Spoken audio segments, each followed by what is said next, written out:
আসসালামু আলাইকুম। এটিএন বাংলা সংবাদে সবাইকে স্বাগত জানাচ্ছি। তানিয়া ইসলাম রাত্রি। শুরুতেই বিআরবি কেবল সংবাদ শিরোনাম। ভারতে পালাতে গিয়ে আটক হলেন অবসরপ্রাপ্ত বিচারপতি শামসুদ্দিন চৌধুরী মানিক। রাখা হয়েছে সিলেটের বিজিবি ক্যাম্পে।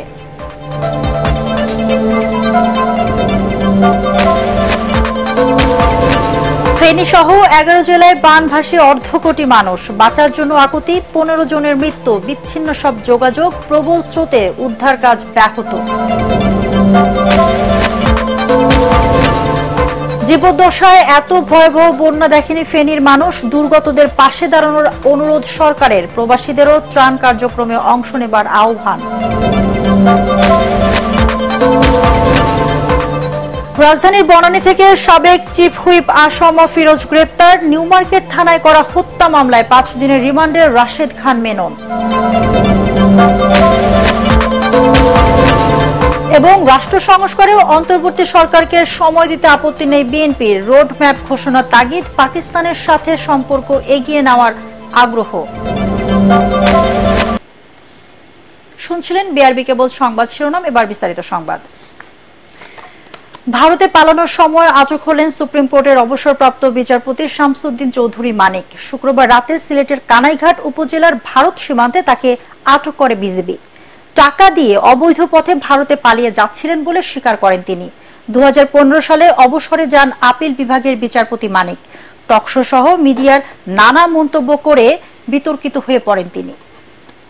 বিচারপতি শামসুদ্দিন চৌধুরী মানিক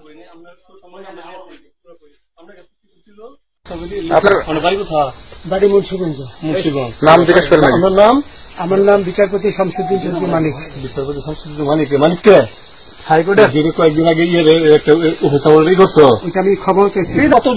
মিডিয়াতে তো খুব সুন্দর। আচ্ছা আচ্ছা শোনেন, আপনার কাছে এই মুহূর্তে এরা যখন ধরছে আমাদের প্রতিনিধি কি কি ছিল সাথে? আমার সাথে কি কি ছিল এটা বলেন। আমার সাথে ছিল ব্রিটিশ পাসপোর্ট, বাংলা পাসপোর্ট, টাকা টাকা আর কয়টা ই কার্ড, ডেবিট কার্ড আর ই কার্ড কি বলে। আমি 15,000 টাকা ওদের বলছিলাম, ওইটা আমি দিছি। কিন্তু পরে এই দুই ছেলে আমার মাইরা ধইরা। এই মাইকটা কোন জায়গায় মারছে ভাইয়া? বর্ডারে আনিয়ে মারছে না ভিতরে? তারের ভিতরে, ইন্ডিয়ার ভিতরে? ইন্ডিয়ার ভিতরে। আমরা তো ইয়ের নামে আমাদের বাংলাদেশের অনেকের নামে আমরা অনেক অন্যায় করছেন, জুলুম করছেন, এটা সঠিক? আমি জুলুম করি নাই। ফেনীর ভয়াবহ দুর্যোগের পর গোমতী ও হালদা বাঁধ ভেঙে তলিয়ে গেছে কুমিল্লা ও চট্টগ্রামের বিস্তীর্ণ এলাকা। দুর্গত 40 উপজেলায় অর্ধ কোটি মানুষ এখনো পানিবন্দী, বিচ্ছিন্ন সব যোগাযোগ। প্রবল স্রোতে ব্যাহত হচ্ছে উদ্ধার কাজ। এর মধ্যেই জীবনের ঝুঁকি নিয়ে হাজারো মানুষ ঘরবাড়ি ছেড়ে ছুটছেন উঁচু স্থানের খোঁজে। ত্রাণ ও খাবারের চেয়ে প্রাণ বাঁচানোই এখন লক্ষ্য তাদের। প্রতিনিধিদের পাঠানো তথ্য ও ছবি নিয়ে আরো জানাচ্ছেন কেরামতুল্লাহ বিপ্লব। রাতে একসাথে কয়েক হাজার মানুষ পরিমরি করে ছুটে আসেন ঢাকা চট্টগ্রাম মহাসড়কের লালপোলে। ফেনী শহরের বেশিরভাগ এলাকা ডুবে যাওয়ায় নিরাপদ স্থান খুঁজছিলেন এই মানুষেরা।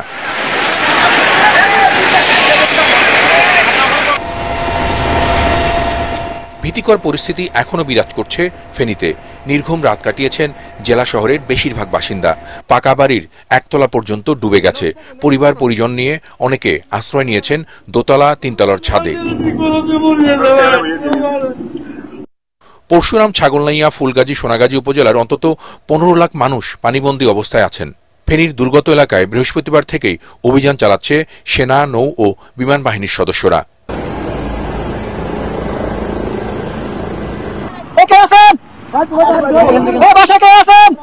আম্মা, আব্বা, যারা পরিবারের সদস্য রয়েছে তারা এখানে বাড়ির পাশে একটি বিল্ডিং এর 5 তলায় তারা অবস্থান নিয়েছে। সকালে পরিস্থিতি খারাপ হয় কুমিল্লায়। গোমতীতে অতীতের সব রেকর্ড ভেঙে পানি উঠেছে বিপদসীমার 111 সেন্টিমিটার উপরে। বুড়িচংয়ে গোমতী বাঁধের প্রায় 300 ফুট ভেঙে হু হু করে পানি ঢুকছে অন্তত 200 গ্রামে। রাত 11:15টার দিকে বুরবুরিয়ায় বাঁধ ভেঙে ওই এলাকার বসতিতে আতঙ্ক ছড়িয়ে পড়ে। কান্নার রোল ওঠে বাড়ি বাড়ি। ব্রাহ্মণবাড়িয়ার আখাউড়া ও কসবায় বন্যা পরিস্থিতির আরও অবনতি হয়েছে। অনেক বাড়িঘরের চালও ডুবে আছে পানিতে। অন্তত 1 লাখ মানুষ পানিবন্দী হয়েছেন এসব জায়গায়। পানিতে তলিয়ে আছে আখাউড়া স্থলবন্দরের ইমিগ্রেশন ভবন, রাজস্ব ভবন, কাস্টমস হাউস সহ বিভিন্ন সরকারি স্থাপনা। ব্রিজ ভেঙে বন্ধ রয়েছে আখাউড়া আগরতলা মহাসড়কে যান চলাচল। যাদের ফলে ব্রিজটা ভেঙে গেছে আর পানি প্লাবিত হওয়ার জন্য আমদানি রপ্তানি এখন বর্তমানে বন্ধ আছে। আজকে 2 দিন যাবতই চিরামুড়ি খেয়ে থাকতেছি। সবার করে পানি উঠে গেছে, খোলা পাড়া দিয়ে সেটা হাওড়া নদীর বাঁধ ভেঙে গেছে। এই গরু বাছুর নিয়া জমি টমি সব রোয়া টোয়া রাগাই রয়েছিল, সব মাছ। আখাউড়া উপজেলার মধ্যে যতগুলি পুকুর আছে সবগুলি পুকুরের মাছ চলে গেছে। হবিগঞ্জের খোয়াই নদীর পানি বিপদসীমার 190 সেন্টিমিটার উপরে উঠেছে। পানির তীব্র স্রোতে 2 জন নিখোঁজ হয়েছেন এরই মধ্যে। অন্তত 2 লাখ মানুষ পানিবন্দী হয়ে আছেন বিভিন্ন গ্রামে। বাঁধ ভেঙে জেলা শহরের পরিস্থিতিও খারাপ হচ্ছে ক্রমেই।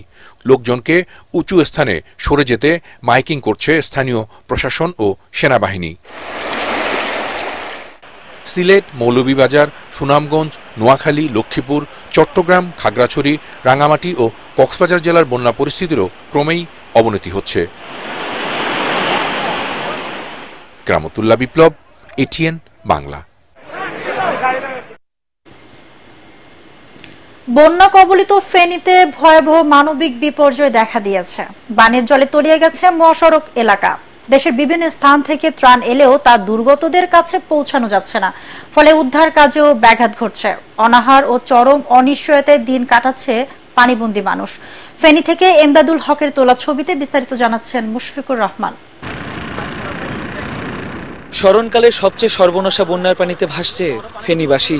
ভারত থেকে আসা ঢলে কালিদাস পাহালিয়া, হুড়ি, ফেনী নদীর পানি বিপদসীমার অনেক উপর দিয়ে প্রবাহিত হচ্ছে।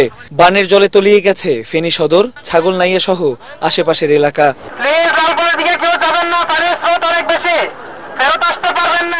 পরিবার নিয়ে মসজিদ, বাড়ির ছাদ কিংবা কলা গাছের ভেলায় ভেসে প্রাণ রক্ষার চেষ্টা করে যাচ্ছে মানুষ। পানির স্রোতে ভাসিয়ে নিয়ে গেছে অনেকের স্বজনকে। দেশের বিভিন্ন জেলা থেকে প্রচুর স্বেচ্ছাসেবক এলেও নৌকার অভাবে ত্রাণ সামগ্রী বিতরণ এবং উদ্ধার কাজ ব্যাহত হচ্ছে।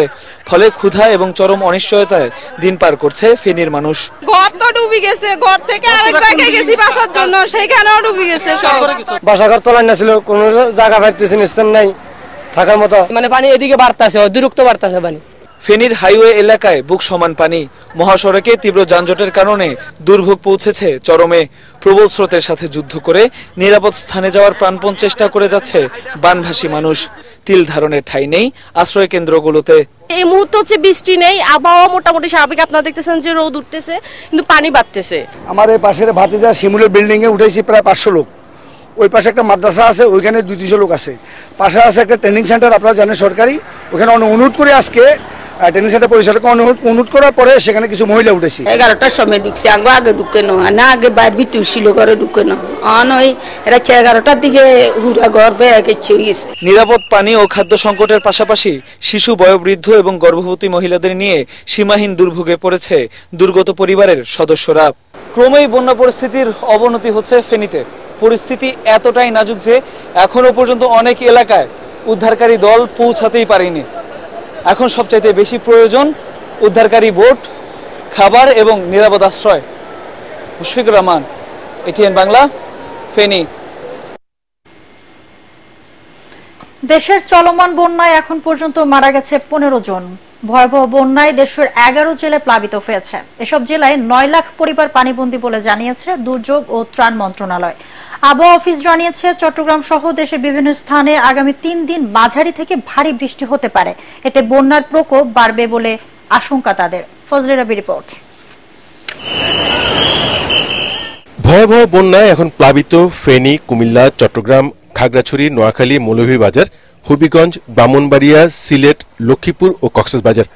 এই 11টি জেলায় প্রায় 45 লাখ মানুষ পানিবন্দী হয়ে মানবেতর জীবনযাপন করছে। দুর্যোগ ও ত্রাণ মন্ত্রণালয়ের হিসাবে এখন পর্যন্ত মারা গেছেন 13 জন। 2 জন মহিলা সহ মোট 13 জন। কুমিল্লায় 4 জন, ফেনীতে 1 জন, চট্টগ্রামে 2 জন, নোয়াখালী 1 জন, ব্রাহ্মণবাড়িয়া 1 জন, লক্ষ্মীপুরে 1 জন এবং কক্সবাজারে 3 জন। বন্যার্তদের সহায়তায় জেলা প্রশাসনের সাথে সমন্বয় করে কাজ করছে সেনা, নৌ, বিজিবি ও কোস্টগার্ড। খোলা হয়েছে কন্ট্রোল রুম। এখন পর্যন্ত 19 লাখ মানুষ ও 18,000 গবাদি পশু আশ্রয় কেন্দ্রে আনা হয়েছে।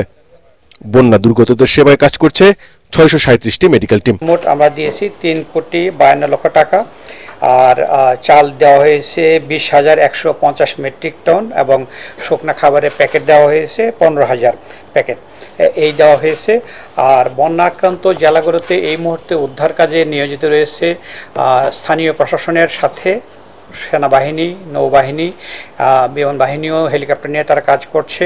এছাড়া কোস্টগার্ড রয়েছে, বিজিবি রয়েছে, পুলিশ রয়েছে, স্থানীয় স্কাউটস রয়েছে। তাছাড়া এখানে আপনারা জানেন যে বৈষম্য বিরোধী ছাত্র আন্দোলনে যারা ছিলেন লোকালি তারাও এখানে সাহায্য করছেন। সবাইকে নিয়ে এই বন্যা মোকাবেলা করার চেষ্টা করা হচ্ছে। ধীরে ধীরে বন্যা পরিস্থিতি উন্নতি হচ্ছে বলেও জানিয়েছে দুর্যোগ মন্ত্রণালয়। তবে আবহাওয়া অধিদপ্তর জানিয়েছে আগামী 3 দিন দেশের অনেক এলাকায় ভারী বৃষ্টিপাতের সম্ভাবনা রয়েছে। সারা দেশেই আমাদের যে পূর্বাভাস রয়েছে অধিকাংশ জায়গায় ভারী থেকে অতি ভারী বৃষ্টিপাত হওয়ার সম্ভাবনা রয়েছে। দক্ষিণ পূর্বাঞ্চলীয় যে জেলাগুলোতে বন্যা পরিস্থিতি রয়েছে সেই সকল জায়গাগুলোতেও কিন্তু ভারী থেকে অতি ভারী বৃষ্টিপাত আগামী 72 ঘন্টা পর্যন্ত অব্যাহত থাকবে। তবে বিচ্ছিন্নভাবে কোথাও কোথাও হয়তোবা আজকে কিছুটা কম হতে পারে, তবে তার এই অর্থই নয় যে বৃষ্টিপাত কম হবে। বিশেষ করে আপনার ওই সকল জায়গায় হয়তো কোনো জেলায় একটু বৃষ্টিপাত বেশি হবে, কোনো জায়গায় একটু কম হবে। ফজল রাব্বি, এটিএন বাংলা, ঢাকা।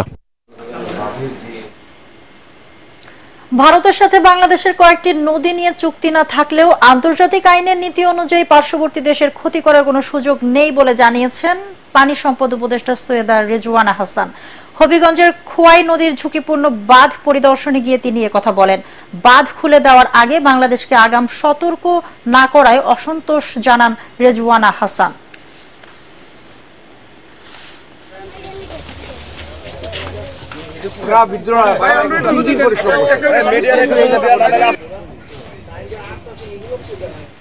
পূর্ব ঘোষণা ছাড়াই ভারতের ত্রিপুরার বন্যা নিয়ন্ত্রণ বাঁধ খুলে দেওয়ার কারণেই বাংলাদেশে আকস্মিক ভয়াবহ বন্যা দেখা দিয়েছে বলে অভিযোগ করেছেন বিএনপির ভারপ্রাপ্ত চেয়ারম্যান তারেক রহমান।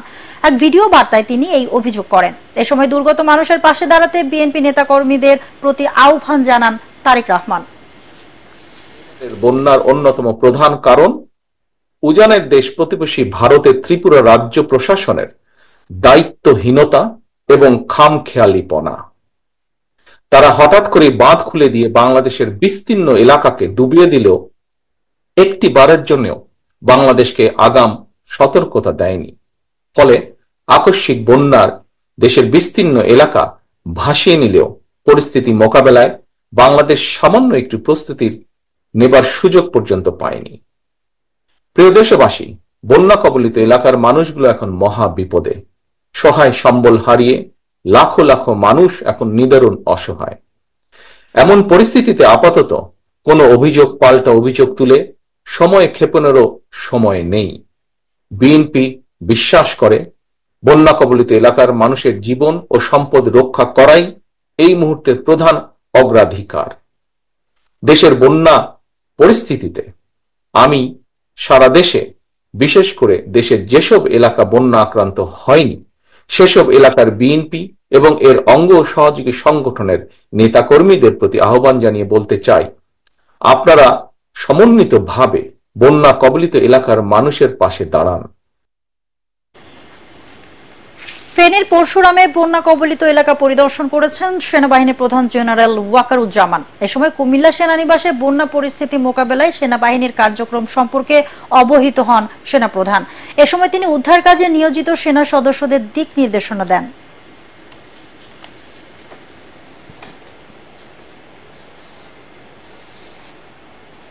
রাষ্ট্র কাঠামোতে আওয়ামী লীগ সরকারের সৃষ্ট ক্ষত মেরামতেই অন্তর্বর্তীকালীন সরকারের প্রধান লক্ষ্য হওয়া উচিত বলে মনে করে বিএনপি।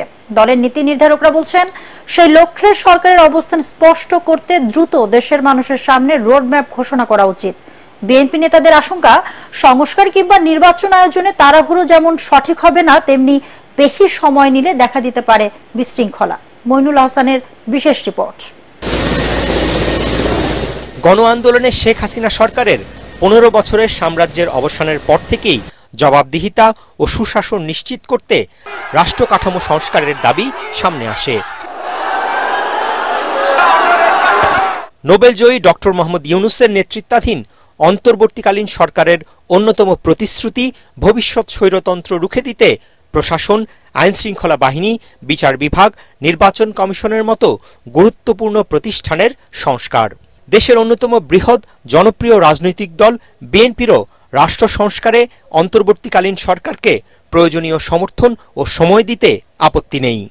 রাষ্ট্র মেরামত করতে হবে, টোটাল ট্রান্সফরমেশনাল রিফর্মস করতে হবে, একেবারে প্রতিটি ক্ষেত্রে একটা সংস্কারের বিষয় চলে আসছে। শর্ট টার্মে যেগুলো একেবারে ফান্ডামেন্টাল বেটার এগুলো করতে হবে, দেন মিড টার্মে আছে, লং টার্মে আছে।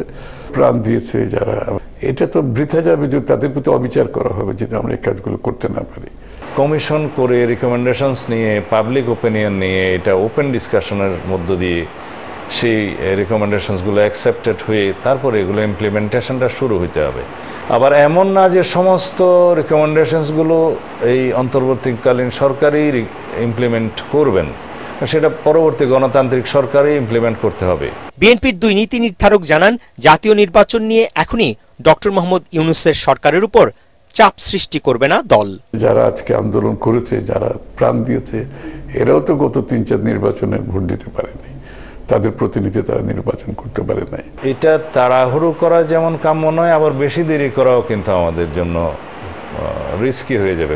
আমি মনে করি ৩ মাস না হলেও ৬ মাসের মধ্যেই যাতে তারা একটি ফ্রি ফেয়ার ইলেকশনের জন্য পরিবেশ সৃষ্টির মাধ্যমে নির্বাচনের রোডম্যাপ ঘোষণা করে, সেটা যথাযথ হবে।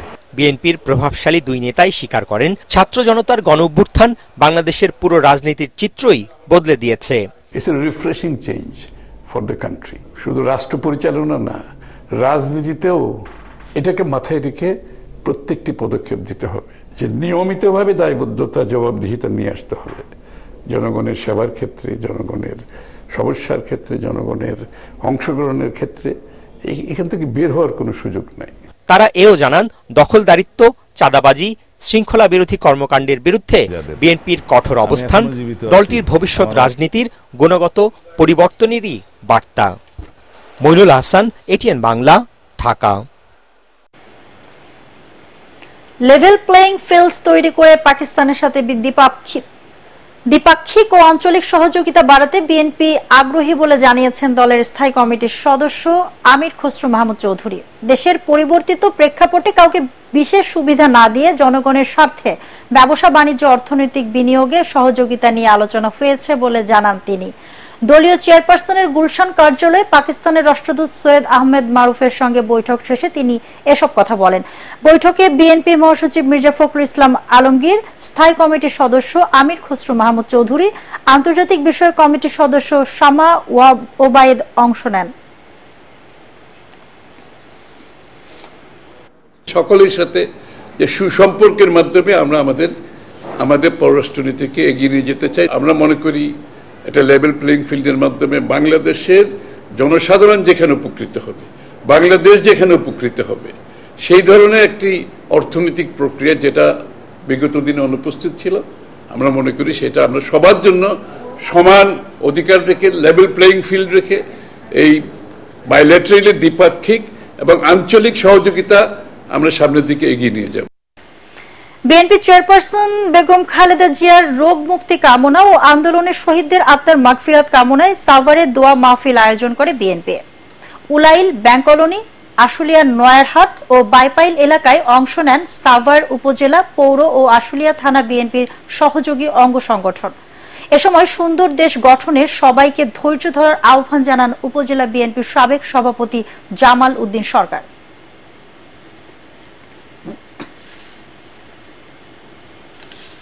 এবারে পার্টিক্স খেলার খবর।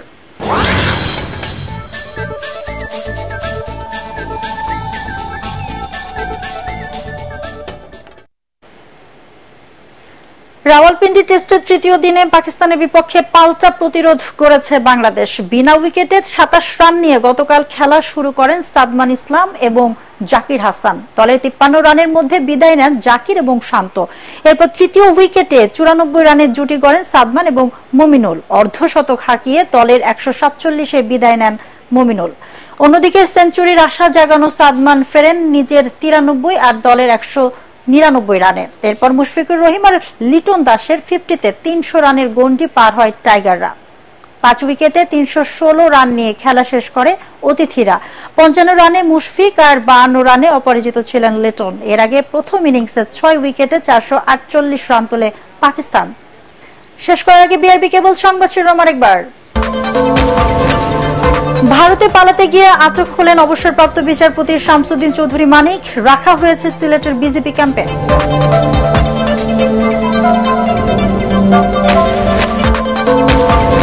ফেনী সহ 11 জেলায় বানভাসী অর্ধ কোটি মানুষ। বাঁচার জন্য আকুতি। 15 জনের মৃত্যু, বিচ্ছিন্ন সব যোগাযোগ। প্রবল স্রোতে উদ্ধার কাজ ব্যাহত। জীবদ্দশায় এত ভয়াবহ বন্যা দেখেনি ফেনীর মানুষ। দুর্গতদের পাশে দাঁড়ানোর অনুরোধ সরকারের। প্রবাসীদেরও ত্রাণ কার্যক্রমে অংশ নেবার আহ্বান। রাজধানীর বনানী থেকে সাবেক চিফ হুইপ আসম ফিরোজ গ্রেপ্তার। নিউ মার্কেট থানায় করা হত্যা মামলায় 5 দিনের রিমান্ডে রাশেদ খান মেনন।